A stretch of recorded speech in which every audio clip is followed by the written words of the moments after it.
আজ এই রেসিপির সাথে জড়িয়ে আছে আমার হারানো দিনের শৈশবের সেই স্মৃতিগুলো। ছোটোবেলা গ্রামে দাদা বাড়িতে ঈদ করতে যেতাম।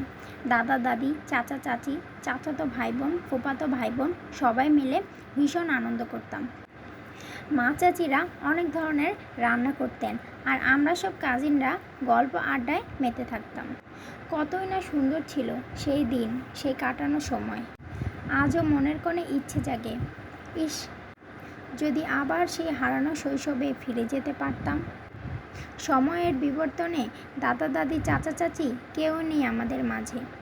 যাই হোক, শৈশবের স্মৃতি মনে করে আবেগাপ্লুত হয়ে পড়েছিলাম।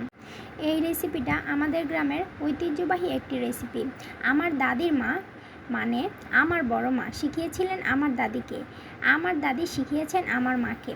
এতটাই জনপ্রিয় যে ঈদের পরের দিন এই রেসিপিটা আমাদের পরিবারে করতেই হবে। আজ আপনাদের সাথে শেয়ার করছি, আশা করছি আপনাদের ভালো লাগবে। কষানো মশলার মধ্যে দিয়ে দিচ্ছি মিষ্টি কুমড়ো, তেল, পেঁয়াজ, আদা রসুন বাটা, সামান্য একটু পানি, হলুদের গুঁড়ো, মরিচের গুঁড়ো, জিরার গুঁড়ো, ধনে গুঁড়ো, তেজপাতা, লবণ দিয়ে মশলাটাকে কষিয়ে নিয়েছি। এখন দিয়ে দিচ্ছি আগে থেকে ভিজিয়ে রাখা চাল, মুসুরির ডাল ও মুগের ডাল। এখন এটাকে ভালোভাবে নেড়েচেড়ে মশলার সাথে মিশিয়ে দিচ্ছি। এখন চালটাকে ভাজা ভাজা করতে হবে। এই পর্যায়ে অনবরত নাড়তে হবে, না হলে নিচে লেগে যাওয়ার সম্ভাবনা থাকবে। এখন দিয়ে দিচ্ছি গ্রেভি। আপনারা স্ক্রিনে দেখতে পেয়েছেন হাড়গুলোকে সব ধরনের মশলা দিয়ে ভালোভাবে জাল করে নিয়েছি। ওখান থেকে কিছুটা গ্রেভি দিয়ে দিয়েছি। এখন দিয়ে দিচ্ছি পরিমাণ মতো পানি। এখন বলক আসা পর্যন্ত অপেক্ষা করতে হবে। এখন দিয়ে দিচ্ছি সিদ্ধ করে রাখা হাড়গুলো।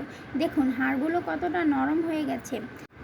আপনারা চেষ্টা করবেন হাড়গুলোকে 2 দিন পর্যন্ত জাল করে নিতে, এতে হাড়গুলো নরম হয়ে যাবে।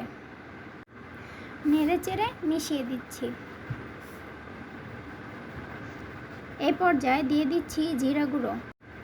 10 থেকে 15 মিনিট রান্না করতে হবে। প্রায় হয়ে এসেছে। এই পর্যায়ে দিয়ে দিচ্ছি 10-12টা কাঁচামরিচ। এখন দিয়ে দিচ্ছি দারচিনি গুঁড়া ও এলাচ গুঁড়া। এখন নেড়েচেড়ে দিচ্ছি। আপনারা চাইলে গোটা মশলাও দিতে পারেন, তবে গোটা মশলার থেকে গুঁড়ো মশলা দিলে স্বাদ ভালো আসে। দেখুন কালার কতটা সুন্দর হয়েছে। এখন নেড়েচেড়ে নামিয়ে নিলে তৈরি হয়ে যাবে আমাদের দেশের ঐতিহ্যবাহী ও জনপ্রিয় গরুর মাংসের হাড় দিয়ে খিচুড়ি। আশা করছি আপনাদের ভালো লেগেছে। আমার এই রান্নাটা আপনাদের কাছে কেমন লেগেছে অবশ্যই কমেন্টের মাধ্যমে জানাবেন। এতক্ষণ আমার ভিডিওটা দেখার জন্য সবাইকে ধন্যবাদ।